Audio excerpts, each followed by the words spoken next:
modern warfare is not only fought on land, in the skies, or at sea, but also in the invisible realm of cyberspace. Today, telecom, cloud, and data have become the new battlegrounds, demanding a digital armor as strong as the physical one. Our next session, Digital Armor Securing India's Cyber Frontlines, will explore how cutting-edge connectivity, secure communications, and resilient data infrastructure are integral to national security. To lead this conversation, we are honored to have with us the CEO of Tata Communications, a company at the heart of building India's secure digital backbone, Mr. Amur Lakshminarayanan. And joining him in this conversation is my colleague, Vishnu Shom. Mission critical communications, the real-time flow of data and secure data. In Tata Communications, what are you doing which actually takes us to the cutting edge, where the flow of data is secure and fast and reliable? Thank you, Vishnu. Thank you for having me.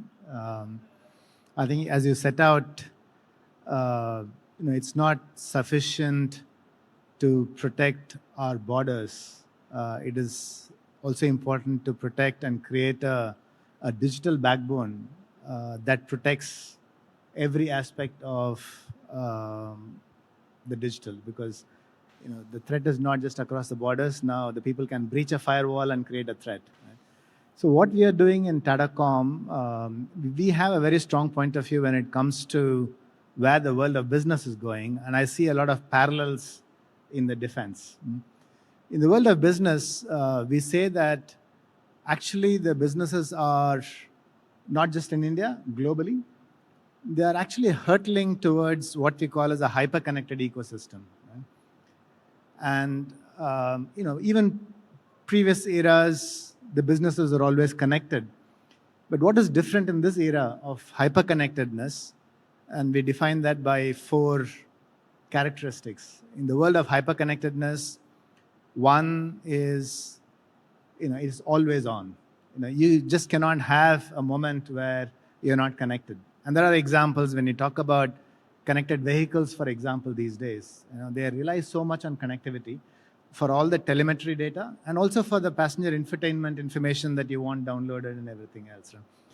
So being always on is one of the primary characteristics.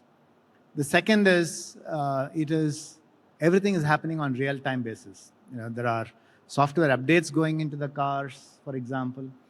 So everything is happening on the real-time basis, and everything is analyzed on real-time basis, so the decisions can be taken on real-time. The third characteristic we talk about is everything is seamlessly collaborating or needs to seamlessly collaborate. I don't think we are there yet. Between not just the people within an enterprise, but people across enterprises, between things, which is where IoT is being talked about. Things need to talk, and things are talking to each other. And now people to things. And in the world of AI, the agentic AI is not just agents within an organization, but soon agents across the organizations are going to be. All of these need to be seamlessly talking to each other. And lastly, we are saying that this whole environment is constantly learning and becoming intelligent. That's the world in which the enterprises are functioning. And the response from Tatacom and what we are doing there is, we say the answer is a digital fabric which seamlessly talks across the network, a cloud and security, across how interactions take place between people and things, and also the IoT domains. Across all these domains, how do we operate? 10 years from now,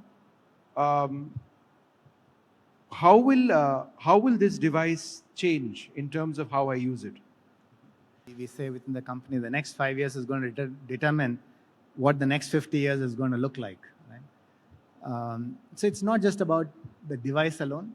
Everything is going to change. Everything is going to change. I think for us, from a whether it's network or cloud or security in all of these domains, we think that network is going to dramatically change. I talked about hybrid networking or a multimodal networking, whether it's a fiber or a cellular or a satellite. How do you seamlessly network? The second is about security. How do you make sure that all of these are highly, highly secure? And there are new paradigms that are emerging. So we are working on a new paradigm called named data networks. So today, if you look at networks, networks are more about IP addresses. We all know, you connect to that IP address, then you have access to the data. Then in the new paradigm, you don't have to look for the IP address. You're going to just say that, look, I am going to need that data, and you will fetch the data. So network will become very different away from the IP networking. So that is a new domain. Second is every data is going to come with signature, which means that I encrypt the data and I protect the data. Because it comes with a signature, I not only know what the data says, I also know who the creator of the data was. So it comes with that kind of a paradigm. And lastly, it makes it inherently secure from a network paradigm. So we think that is imminently possible in the next 5 to 10 years. To begin with, I don't think the IP networks are going to go away. This NDN network will act as an overlay on top of the IP networks to bring a lot of other benefits. Second is on the quantum side. There are a lot of advancements that are happening. So people are talking about now save today to breach tomorrow, right? So that's what is happening. So people are saving everything so that when the quantum computing is possible, they can break all of it tomorrow. The quantum safe network talks about how do you ensure that the network remains safe in the future. So that is another thing that is happening. And lastly, in the world of, in the network particularly, the visibility across all the domains is going to become important. Right? So how do I ensure the local area network, the wide area network, all of them are becoming software defined. So can I have a single pane of glass that makes it visible so I can control and manage the devices, whether it's in here or out there traveling. All of that needs to be managed through a single pane of glass. That is going to be happening soon. So that will simplify things a lot more. So that is in the network domain. It's been wonderful partnering with you. Thank you very much. Good to talk to you. Thank you all.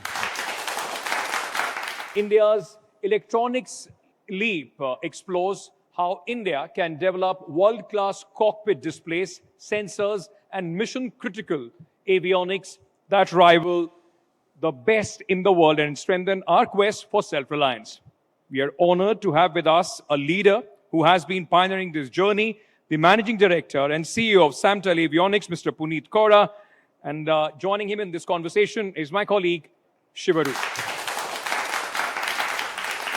My first question to you, even as the topic of this discussion is on that big electronics leap, avionics, the nervous system of our combat technology, Puneet, is in the backdrop of Operation Sindoor. Give us what your big takeaways have been and how is that fueling the next leap for a company like yours that's been so involved in combat technology of the Indian military for so long? Operation Sindoor, what it did was, it was like a star for the defense industry because it gave an opportunity to a lot of companies like ourselves to really demonstrate what we have to the world. There was a lot of talk of what India is building in terms of technology. Are we really that good? Are we, world class or not? In many ways, that Operation Sindoor answered a lot of those questions by itself. So, nothing better than war, battle-proven products for the world, and that's what happened over there. I think what happened during this whole journey was that we have proven to the world that the products that we make are not only the best, they compete in terms of the innovation that we build into the products, but we also have products that are competing in terms of price. And these price points, if you look at what we did with our Mangalam mission, I mean, it was phenomenal success. And look, we were the cheapest in the world to reach space. And I think this is an example set for our defense industry as well. So I feel that Operation Sindoor was a star that really brought all this in front. And we have more talk about all this because people are more aware about it. But the work started many years back. And, that's what we saw during Operation Sindoor. Puneet, in the world of combat technology, when you're talking about something like Operation Sindoor, most of the spotlight is going to be on the weapons, on the missiles, on the guns, on the aircraft. Less attention is paid to, the nervous system and the brains behind these things. The electronics, the communication systems, the the data links, the cloud, the artificial intelligence. And that is a space that your company occupies. And I do know that you are known to be a risk taker in some of these things. Give us a kind of preview into what is next for Samtel in these spaces where India has no choice but to be self-reliant. If we don't create an ecosystem in terms of center of excellences for this nervous system that you're referring to, we will never have a complete Atmanirbharta in the country.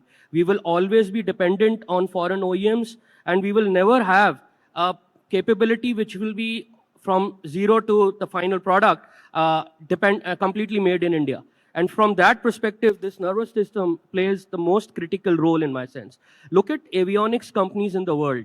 There are multiple avionics companies. We operate in a defense display division, but there is first of all, the global defense industry is about 2.7 trillion.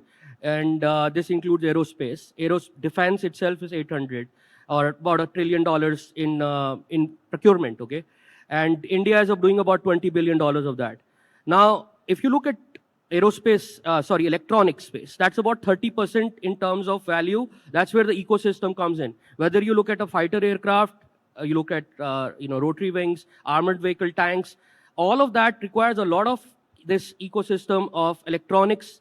And till we have a focused effort of building this with few center of excellences and some companies that are mastering the cause. And I think we've started off on that journey. If you heard the minister today carefully, he did mention about creating, a more robust private sector in the country. And I think what I'm saying is part of that. Is there anything you can share with us about how AI may be guiding some of the innovations and business decisions that you move forward with now in terms of combat tech? First of all, Air Marshal Chaudhary, pleasure to be speaking while you are here. He knows this company very well, and he's been a big supporter for us. Talking about AI in defense, I think AI is everywhere, and as we speak, the world's biggest companies are today in AI. Look at NVIDIA, look at what's going on, and it's very disruptive. Sometimes, you always are wondering, are you keeping up with the speed? And you're always lacking behind. So it's just moving so fast because AI is innovating AI for itself. And defense and aerospace is not an exception. It's going to be obviously. So I think there are 2-3 ways that we look at AI. And I personally believe this is where we can probably make a difference. First of all, are we using AI? Because one of the areas which we lack, now I'll talk about India specifically, is skills in the country. Okay, skills, and of course the second part is innovation, which I said I'll talk more about. When I talk about skills, in defense, we are skilling people, and obviously across the country also skill is a big issue. If you want to achieve the GDP growth that we want to achieve over the next few years, if you don't have enough skilled labor, I think we'll never achieve those goals. Now, can AI play a critical role in training our younger people faster? Can we create systems in the companies which use AI to train people faster? Defense would be obviously part of that. That is on the global ecosystem. Now, coming particularly to the products that we make, of course, AI is a very important part of it.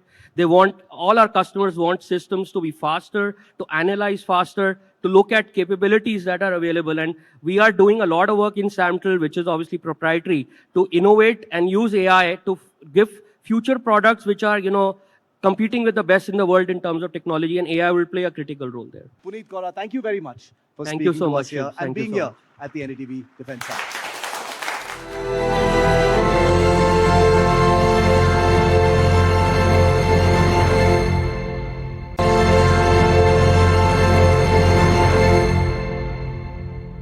The Brahmos story takes us inside the journey of one of India's most celebrated missile programs, from its inception to becoming the pride of the nation and a benchmark for global partnerships.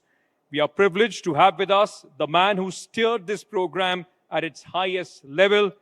Ladies and gentlemen, please put your hands together for former Director General of Brahmos and outstanding scientist of DRDO, Mr. Atul Dinkar Rane. And steering this supersonic conversation is my colleague Shivarur. The pictures that we saw from Pakistan, Dr. Rane, whether it was Pakistan Air Force Base in Bolari or Jacobabad or many of the others. Were you able to tell which ones were caused by the Brahmos? The craters which were seen were so dangerously exactly same as what we had done day in, day out during the various test launches of Brahmos that we have done. Between 2021 and 24 is when you steered Brahmos. You were at the helm of this organization. You know, nobody had an inkling. You know, the military is always prepared for war, but you know, nobody had an inkling that they would perhaps be used in such an extensive and aggressive manner so soon. What kind of feedback have you gotten? You know, you're away from the organization itself right now, but what kind of feedback have you been picking up from the Brahmos ecosystem, from the military about this weapon? First of all, I would like to say thank you to the Indian Armed Forces, especially the Indian Air Force, because they showed the confidence that the Brahmos missile system will work. They didn't use it in the earlier requirements, which were there a couple of years back. But then, I guess, with the testing and the confidence which they have got in their practice launches, as well as the 100% capability of us hitting a target bang on, as I keep saying, the missile was meant to miss. That's why they say miss distance. But this is a hitile, it hits the target. And it's just unbelievable that we were able to, that our Indian Air Force was able to plan it out and get everything on dot, which was sure that once it's launched, it will hit. But who better than to advertise that Brahmos works and strikes terror is no one else other than the Prime Minister of Pakistan in his address. I don't think there can be a bigger advertisement for the Brahmos than the Bholari picture. That's the one. It's become the most shared picture of Operation Sindoor. It's almost become emblematic of what the Indian Air Force actually did. And I don't know for sure because I'm only a civilian, sir, but I'm told that hole was made by a Brahmos. But talking about the weapon system itself, it's had a very, very long journey. It's an Indo-Russian weapon system. It's built only here in India. Huge amount of Indian know-how has progressively gone into it. There are some key systems that are still of Russian origin that are not developed here in India. Can we still call it an Indo-Russian weapon? Or, you know, will there be a time when it can be a completely Indian weapon? It is an Indo-Russian weapon. It was designed by both of us. It is fully produced in our country, except for that one key part. Work is going on to get that also done in our country. But yes, it's an Indo-Russian designed weapon, but it's an Indian weapon in terms of its integration, production, and use. It's one of a kind in the world, and it's the only owners of it today are the Indian Armed Forces. As I like to say, the supersonic cruise missile triad rests with only one country, and that's us. You know, Chinese weapons were used extensively by Pakistan. We also know how the Indian Armed Forces managed to almost completely paralyze Pakistani air defenses. You heard the Vice Chief of the Air Staff talk about that in detail. People will be wondering, Dr. Rane, what makes the Brahmos so special? Why is there no antidote to it yet? Surely the countries that don't like us very much have been trying to create an antidote to the Brahmos. Yeah. Why doesn't it exist so far? First of all, I would like to say that the Brahmos missile, like the subsonic far-off cousin of the US, the Tomahawk, if the US can use the Tomahawk as their underlying statement to push their foreign policy, Brahmos is the answer for the Indian foreign policy. It can be. Now, why is Brahmos so scary? One is its supersonic speed. There is no other cruise missile in the world today, as of now, with this supersonic speed. And that gives the enemy very, very little time to react to an incoming missile, if at all that they know that it's coming in. The radar cross-section is so small, we are able to launch from almost any point of the globe be it from sea, from land, or from air.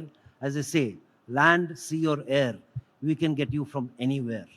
I think that's a good note to end on. Brahmos, apart from being a unique weapon, I agree with you. It's like an ice cream sundae of the defense industry because it's got PSU, it's got private sector, it's got an international partner, it's got a JV component. It's got all these different aspects to it, and that's what makes it so unique, and that's what perhaps also makes it so flexible to operate in the current scenario. And we'll be tracking the flight path of Brahmos going forward very, very closely. Dr. Atul Rane, thank you very much Thank for you. being with us.